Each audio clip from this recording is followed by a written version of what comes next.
Ukraine पर इतिहास का सबसे बड़ा हमला, रूस ने उड़ाए चीथड़े।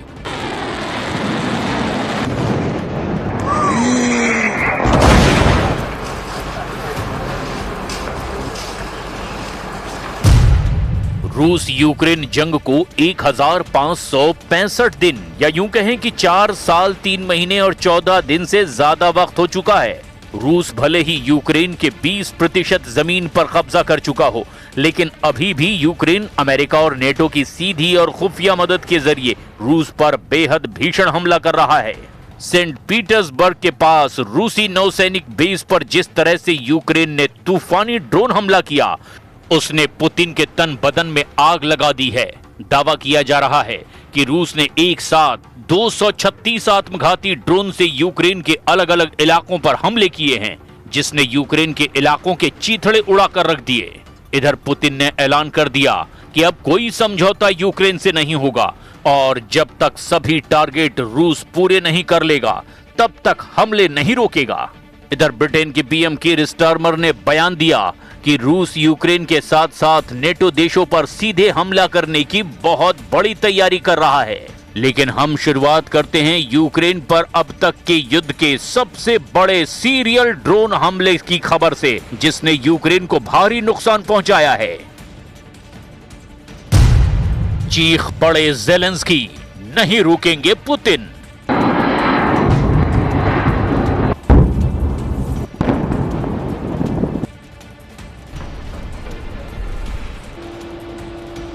रूस और यूक्रेन इस वक्त एक दूसरे पर ताबड़तोड़ हमले करने में जुटे हैं।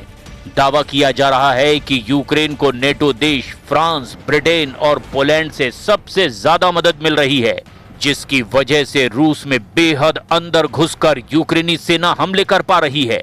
अगर पिछले 48 घंटों की ही बात करें तो यूक्रेन ने मॉस्को से लेकर के सेंट पीटर्सबर्ग तक रूस को जो तूफानी हमलों से भारी नुकसान पहुंचाया है, उसमें यूक्रेन के ड्रोन्स ने सीमा से 1000 किलोमीटर दूर सेंट पीटर्सबर्ग के पास रूसी बाल्टिक फ्लीट के मुख्य बेस क्रोनस्टैंड और नौसेना के 15वें शस्त्रागार को निशाना बनाया है, जिसके बाद से पुतिन ने रूसी सेना को खुली छूट दे दी है।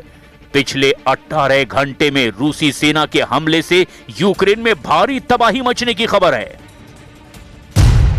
रूस ने यूक्रेन पर इतिहास का सबसे बड़ा ड्रोन हमला कर दिया है। 6 और 7 जून की दरमियानी रात रूस ने यूक्रेन पर एक साथ 236 ड्रोन से हमला किया है। रूस ने इन ड्रोन्स को यूक्रेन पर 7 अलग अलग दिशाओं से दागा है, जैसे ब्रांस्क, कुर्स्क, ओरेल, मिलरोवो, प्रिमोर्स्को, अक्सक और कब्जे वाले क्रीमिया के चौड़ा से लॉन्च किया था, ताकि यूक्रेनी सुरक्षा घेरे को भ्रमित किया जा सके। सबसे ज्यादा तबाही इन इलाकों में दर्ज की गई है। अब आप ये भी जान लीजिए कि यूक्रेन पर कहां-कहां हमले हुए। ज़ापोरिज़िया। यूक्रेन का ज़ापोरिज़िया रूसी ड्रोन हमलों से सबसे ज्यादा प्रभावित हुआ है। यहां रूस ने ऊर्जा के बुनियादी ढांचे पर सीधा प्रहार किया, जिससे पूरे शहर में आंशिक ब्लैकआउट हो गया। यहां मलबे की चपेट में आने से एफपीवी ड्रोन से की गई हंटिंग स्ट्राइक में एक स्थानीय टैक्सी ड्राइवर सहित कई यूक्रेनी नागरिकों की जान गई और 25 लोग इसमें घायल हो गए। चेरनोबिल।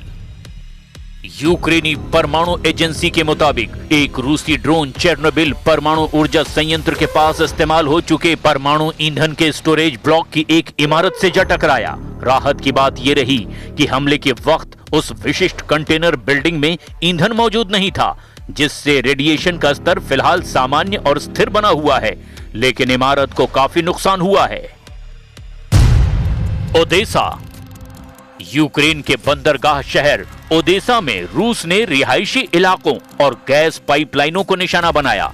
हमले में एक चर्च की जमीन पर बनी इमारत और कई नागरिकों के घर तबाह हो गए, जिसमें कई लोग घायल हो गए हैं।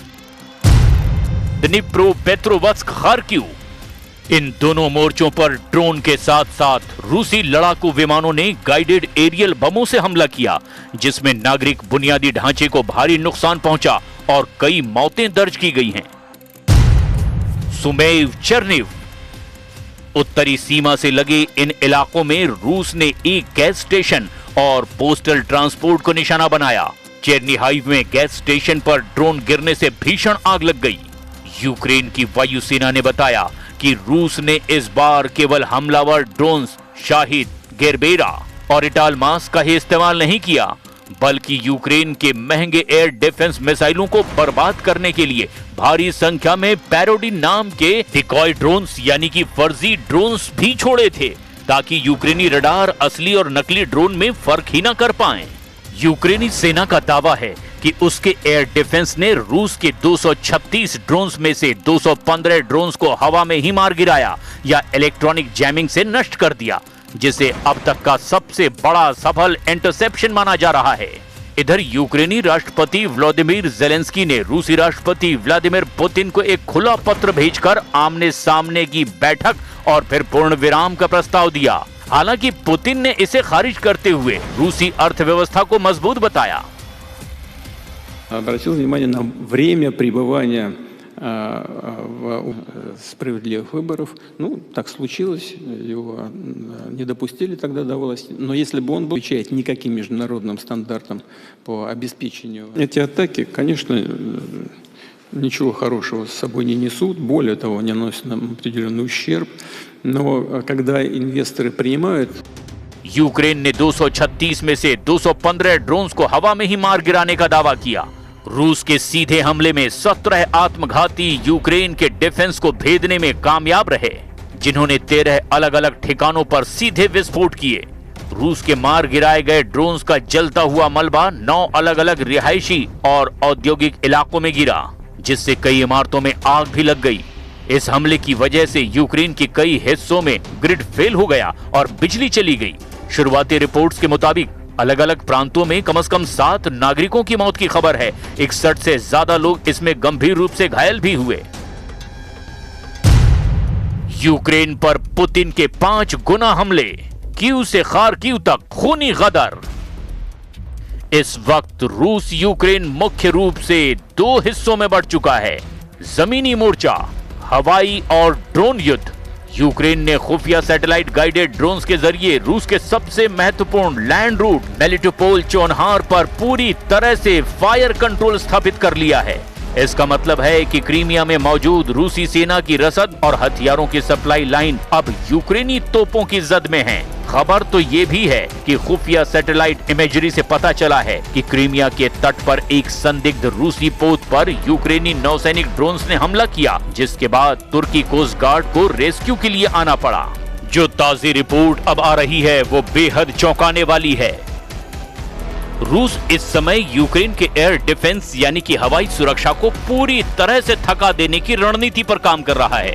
रूस के ताजे हमलों से कीव, दनिप्रो, ओडेसा, पोल्तावा और खार्किव में भारी तबाही हुई है। हाल ही में जून के शुरुआती दिनों में रूस ने कीव और निप्रो पर अब तक का सबसे बड़ा हवाई हमला किया, जिसमें सैकड़ों नागरिक मारे गए। बैलिस्टिक और क्रूज मिसाइल हमले। रूस बड़े पैमाने पर घातक बैलिस्टिक मिसाइलों का इस्तेमाल कर रहा है। हाल ही में रूस ने अपनी नई परमाणु क्षमता जैसी काबिलियत रखने वाली ओरेशनिक हाइपरसोनिक बैलिस्टिक मिसाइल से कीव के पास बिलात्स्करवका पर हमला किया है। ड्रोन की बारिश। इसके अलावा रूस हर दिन हजारों की संख्या में शाहिद 136 यानी गेरान 2 कामिकाजे ड्रोन्स दाग रहा है। रूसी सरकार के मुताबिक उन्होंने FPV यानी कि फर्स्ट पर्सन व्यू ड्रोन का उत्पादन 30 गुना बढ़ा दिया है और वे रोजाना 15,000 ड्रोन सप्लाई कर रहे हैं। Glide bomb. खार्किव और डॉनबास के अग्रिम मोर्चों पर रूसी लड़ाकू विमान भारी भरकम गाइडेड ग्लाइड बम गिरा रहे हैं, जो यूक्रेनी बंकरों को तबाह कर रहे हैं। यूक्रेनी सेना और कमांड पोस्ट को इससे सबसे ज्यादा नुकसान हुआ है।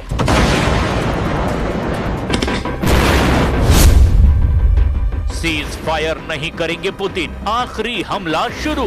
यूक्रेनी सेना ने पूर्वी रणनीतिक शहर पोक्रोवस्क पर भी बहुत बड़े रूसी हमले की सूचना दी है। यूक्रेनी सेना का दावा है कि रूस ने पोक्रोवस्क में लगभग 1,56,000 सैनिकों से हमला शुरू कर दिया है।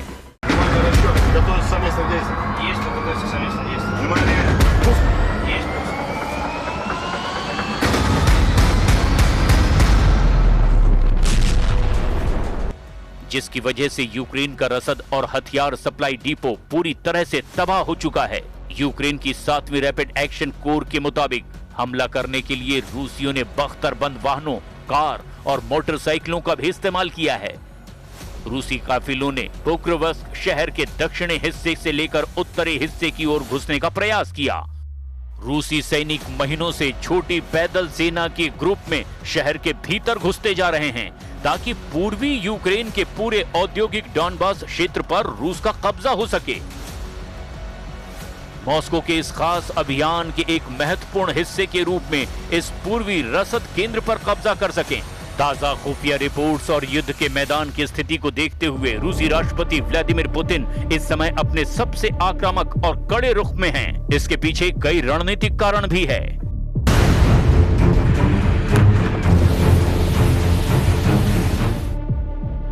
यूक्रेनी राष्ट्रपति जेलेंस्की के द्वारा हाल ही में भेजे गए युद्ध विराम और बातचीत के प्रस्तावों को पुतिन ने पूरी तरह से खारिज कर दिया है। पुतिन का साफ कहना है कि वो अपने विशेष सैन्य अभियान के लक्ष्य को पूरा किए बिना पीछे नहीं हटेंगे। यूक्रेन के पैट्रियट सिस्टम की कमजोरी का फायदा उठाने में जुटा हुआ है रूस। कुछ खुफिया रिपोर्ट्स के मुताबिक पुतिन जानते हैं कि यूक्रेन के पास अमेरिका के द्वारा दिए गए महंगे पैट्रियट एयर डिफेंस मिसाइलों की भारी कमी हो रही है। पुतिन जानबूझकर बड़े पैमाने पर मिसाइलें दाग रहे हैं ताकि यूक्रेन का डिफेंस पूरी तरह से खत्म हो जाए और अमेरिकी राष्ट्रपति डोनाल्ड ट्रंप से मदद आने में हो रही देरी का फायदा उठाया जा सके। प्रतिबंधों के बावजूद पुतिन ने रूस की पूरी अर्थव्यवस्था को वॉर इकोनॉमी यानी युद्ध अर्थव्यवस्था में बदल दिया है। Putin Saint Petersburg International Economic Forum यानी कि SPIEF के जरिए दुनिया को दिखा रहे हैं कि रूस आर्थिक रूप से बिल्कुल नहीं टूटा है और एक लंबी और थका देने वाली जंग के लिए पूरी तरह से तैयार है। 3 недели назад один из представителей наших бизнес-кругов мне позвонил и задал вопрос. Сказал: Владимир Владимирович, в принципе, я человека знаю очень давно, у нас нет таких близких контактов, но я ему доверяю, он порядочный человек. Позвонил и говорит: Владимир Владимирович, меня приглашают в Киев. Я говорю: ну... पुतिन ने हाल ही में डॉनबास को रूस का अविभाज्य हिस्सा बताया है और कहा है कि रूस इस पर पूरी तरह से कब्जा कर लेगा। पुतिन यूक्रेन को डॉनबास से अपनी सेनाओं को पीछे हटाने की मांग कर रहे हैं, वरना वो बारूदी हमलों के दम पर यूक्रेन के पूरे डॉनबास को छीन लेंगे। पुतिन ने दावा किया कि डॉनबास में रूसी सेना जीत रही है और पोक्रोवस्क मिनरो हराज को घेर लिया गया है। रूस ने दावा किया कि उसकी सेनाओं ने इस साल यूक्रेन की लगभग 5000 वर्ग किलोमीटर जमीन पर अतिरिक्त कब्जा किया है। इधर रूस की अफ्रीकी सेना ने यूक्रेन के साथ साथ अमेरिका और यूरोप को भी हैरान कर दिया है। रूस ने अफ्रीकी देशों से भर्ती किए गए लड़ाकों को, जिन्हें अक्सर ब्लैक वॉर्नर्स कहा जाता है, उन्हें यूक्रेन की जंग में उतार दिया है। यूक्रेनी खुफिया एजेंसी यानी HUR और विदेश मंत्रालय के मुताबिक 2024 की गर्मियों से रूस ने अफ्रीकी भर्ती को मीट असॉल्ट यानी मानव लहर हमलों में भेजना शुरू किया था और अब रूस को इसका जबरदस्त फायदा मिल रहा है। इधर रूसी कमांडर ने दावा किया कि मॉस्को की सेनाएं जापोरेजिया के सबसे बड़े शहर से 15 किलोमीटर दूर पहुंच चुकी है। व्लादिमीर पुतिन ने अपनी सेना को दक्षिणी यूक्रेन के जापोरेजिया क्षेत्र पर पूरी तरह नियंत्रण हासिल करने के अभियान को जारी रखने का आदेश दिया है। कर्नल जनरल मिखाइल टेप्लिंस्की ने क्रेमलिन में शीर्ष सैन्य अधिकारियों के साथ एक टेलीविजन बैठक में रूसी राष्ट्रपति को बताया कि रूसी सेनाएं जापोरेजिया शहर के करीब पहुंच रही हैं। मॉस्को यूक्रेन के विशाल जापोरेजिया प्रांत के लगभग 75% हिस्से पर नियंत्रण रखता है, जो उन 4 प्रांतों में से एक है जिन्हें पुतिन ने 2022 में अपने कब्जे में लिया था। रूस के जनरल स्टाफ के प्रमुख जनरल वैलेरी गेरासिमोव ने भी इससे पहले पुतिन को बताया था कि मॉस्को की सेनाएं लगभग पूरी अग्रिम पंक्ति पर आगे बढ़ रही हैं, जबकि कीव की सेनाएं रक्षा पर ध्यान केंद्रित कर रही हैं और जवाबी हमले का प्रयास कर रही हैं। अब देखना ये होगा कि जिस तरह से पुतिन ने हमले 5 गुना से भी ज्यादा बढ़ा दिए, क्या यूक्रेन उसका मुकाबला कर पाएगा या नहीं।